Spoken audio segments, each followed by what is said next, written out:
Selamat pagi teman-teman. Seperti biasa, saya Mutiara Suryani, NPM 5020078 dengan mata kuliah Telah Kurikulum dosen pengampu Bapak Tio Gustin Satria Magister Pendidikan.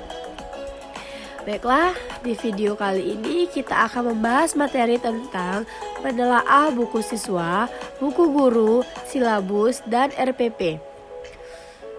Buku siswa adalah buku panduan belajar peserta didik yang memuat materi pelajaran, kegiatan, penyelidikan berdasarkan konsep, kegiatan sains, informasi, dan contoh-contoh penerapan sains dalam kehidupan sehari-hari. Buku siswa juga disebut suatu buku yang berisi materi pelajaran berupa konsep dan pengertian-pengertian yang akan dikonstruksi siswa melalui masalah-masalah yang ada di dalamnya, yang disusun berdasarkan pendekatan. Adapun isi dari buku siswa pada setiap bab dilengkapi dengan peta konsep, pengantar, dan bagian kegiatan peserta didik yang berupa eksperimen, non-eksperimen, diskusi, latihan soal, rangkuman, evaluasi, serta tugas. Ada juga fungsi dari buku siswa itu sendiri adalah sebagai panduan aktivitas pembelajaran untuk memudahkan peserta didik dalam menguasai kompetensi tertentu. Selanjutnya, buku guru. Buku guru merupakan pedoman bagi guru untuk melaksanakan pembelajaran yang meliputi persiapan, pelaksanaan, dan penilaian, serta pedoman penggunaan buku siswa.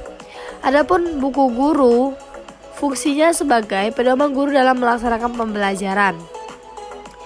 Ada beberapa poin yang ada dalam isi buku guru, yakni pengalaman belajar bermakna, teknik penilaian peserta didik, informasi tentang kegiatan remedial dan pengayaan, dan kegiatan interaksi guru dan orang tua.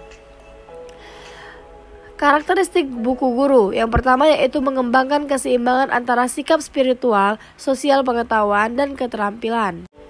Yang kedua, yaitu menempatkan sekolah sebagai bagian dari masyarakat yang memberikan pengalaman belajar kepada peserta didik dan memanfaatkan masyarakat serta lingkungan sebagai sumber belajar.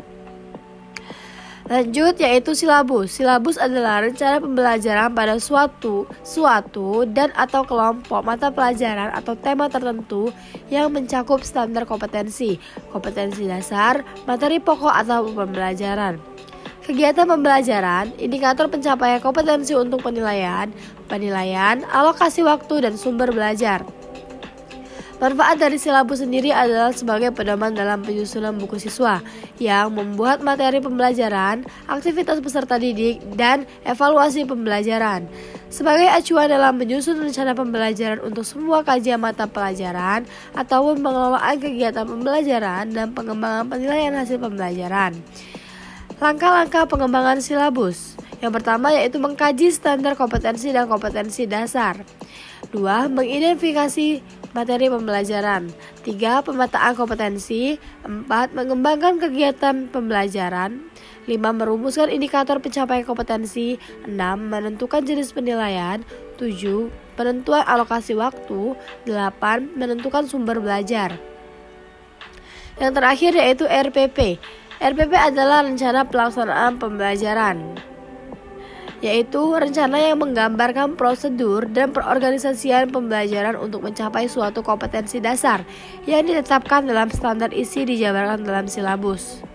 Adapun 3 komponen inti, yaitu tujuan pembelajaran, kedua langkah-langkah pembelajaran atau kegiatan, yang ketiga penilaian pembelajaran atau asesmen.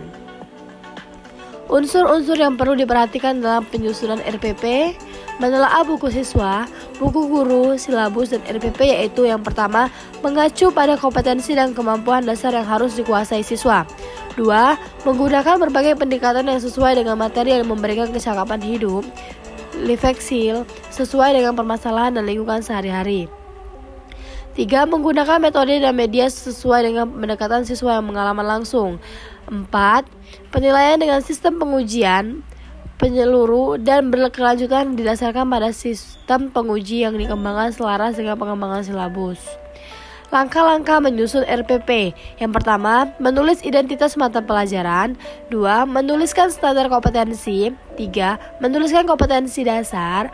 4. Menuliskan indikator pencapaian kompetensi. 5. Merumuskan tujuan pembelajaran. 6. Materi ajar. 7. Alokasi waktu. 8. Menentukan metode pembelajaran. 9. Penilaian hasil belajar. 10. Menentukan media atau alat bahan atau sumber belajar.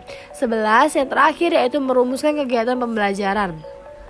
Baiklah, terima kasih. Itulah materi yang dapat saya sampaikan untuk pertemuan kali ini.